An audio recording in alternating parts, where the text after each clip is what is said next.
আসসালামু আলাইকুম friends, welcome back. So viewers, আজকে একটি প্রশ্নের উত্তর দিব। এক ভাই কমেন্ট করছিলেন এবং তিনি বলছিলেন যে ভাইয়া, রেসিং পিজন আমরা লালন পালন করি, কবুতর যেখান থেকে আমরা ছাড়ি কবুতরগুলো সঠিকভাবে বাসায় ব্যাক করে, কিন্তু কবুতরগুলো যখন রেসে পাঠানো হয় কবুতরগুলো সঠিকভাবে বাসায় ব্যাক করতে পারে না। এটার পিছনে মূল কারণ কি? সো এই বিষয়টা নিয়ে এই ভিডিওর ভিতরে ডিটেলস আলোচনা করব। সম্পূর্ণ ভিডিওটা কন্টিনিউ করতে হবে, বিশেষ করে আপনারা যারা নতুন রয়েছেন এই বিষয়টা অনেকে জানেন না। সো তাদের জন্য আজকের ভিডিওটি। সো ভিউয়ার্স, যারা এখন আমাদের চ্যানেলের মধ্যে নতুন আছেন অবশ্যই চ্যানেলটি সাবস্ক্রাইব করে রাখবেন। আমাদের ভিডিওটি যদি ভালো লেগে থাকে অবশ্যই ভিডিওতে একটি লাইক দিবেন। সর্বপ্রথম যে বিষয়টা আমাদের মাথায় রাখতে হবে সেটা হচ্ছে রেস আর টস কিন্তু এক জিনিস নয়, দুইটা কিন্তু ভিন্ন।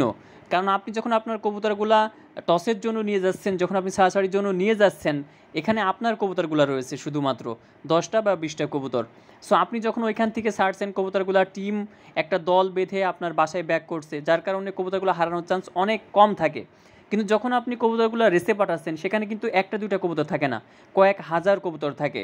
যেহেতু এত কবুতর, এইখানে অনেক সময় কবুতরগুলো আহত হয়। দেখা যাচ্ছে যখন আপনি খাঁচার মধ্যে এই কবুতরগুলো যখন আপনি পাঠাচ্ছেন, ওই খাঁচার মধ্যে কিন্তু অনেক কবুতর থাকে। সো ওইখানে অনেক সময় কবুতরগুলো আহত হইতে পারে। অনেক সময় দেখা যায় যে পরিবেশে ছাড়া হয়েছে পরিবেশটা একটা কারণ হয়ে দাঁড়ায়, ওয়েদারটা দেখা যাচ্ছে ভালো না, যার কারণে কবুতরটা হারিয়ে যাওয়ার চান্স থাকে। অতিরিক্ত শীতের মধ্যে যখন কবুতরগুলো ছাড়া হয়, অতিরিক্ত যখন আপনার ঠান্ডার মধ্যে কুয়াশার মধ্যে কবুতরগুলো ছাড়া হয়, তখনও কিন্তু কবুতরগুলো হারিয়ে যাওয়ার চান্স থাকে। যেহেতু একটা দুইটা কবুতর না, অনেক কবুতর।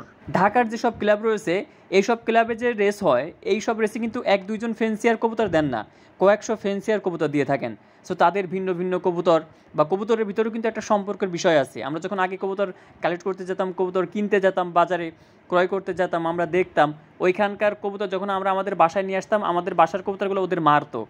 সো এটাও একটা কারণ হইতে পারে। দেখা যাচ্ছে যখন ওই খাঁচার ভিতরে যখন দেওয়া হয়, অর্থাৎ যখন বিভিন্ন ফেন্সিয়ারের কবুতর একটা খাঁচার মধ্যে নেওয়া হয়, পিকআপে নেওয়া হয়, সো এই খাঁচার মধ্যেও কবুতরগুলো মারামারি করে আহত হয়। সো এই কারণে কিন্তু কবুতরগুলো হারিয়ে যাইতে পারে। আর রেসের বিষয়, আকাশে যে কী হয় এটা কিন্তু আমরা কেউ জানি না।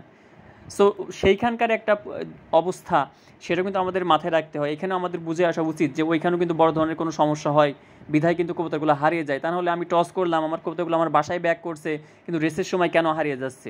সো আশা করি এই বিষয়গুলো আপনারা ক্লিয়ার হয়েছেন ভিউয়ার্স। সো যদি আপনার কোনো প্রশ্ন থেকে থাকে, রেসিং পিজন সম্পর্কে যদি কোনো প্রশ্ন থেকে থাকে, অবশ্যই আপনারা কমেন্ট করবেন। যে বিষয়গুলো আমি জানি সেগুলো কিন্তু আমি আপনাদের মধ্যখানে শেয়ার করে থাকি। যে বিষয়গুলো আমি জানি না, বড় বড় ফ্রেন্সিয়ার যারা রয়েছেন, আমাদের বড় ভাইয়েরা যারা রয়েছেন, তাদের কাছে আমরা ফোন করি, কন্ট্যাক্ট করার চেষ্টা করি, তাদের কাছ থেকে এগুলো জেনে তারপরে ভিডিও আকারে আপনাদের মধ্যখানে পেশ করে থাকি ভিউয়ার্স। অনেকে আপনারা আমার ভিডিও দেখে রেসিং পিজন লালন পালন শুরু করছিলেন, এখন আপনারা ক্লাবের সদস্য, অনেকে আপনারা রেস করছেন। সো এখন অভিজ্ঞতা আমার চেয়ে আপনাদের অনেক বেশি হয়ে গেছে ভিউয়ার্স।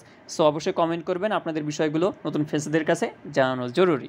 আজকে এ পর্যন্ত, সাবস্ক্রাইব করে পাশে থাকবেন। আসসালামু আলাইকুম রহমতুল্লাহ।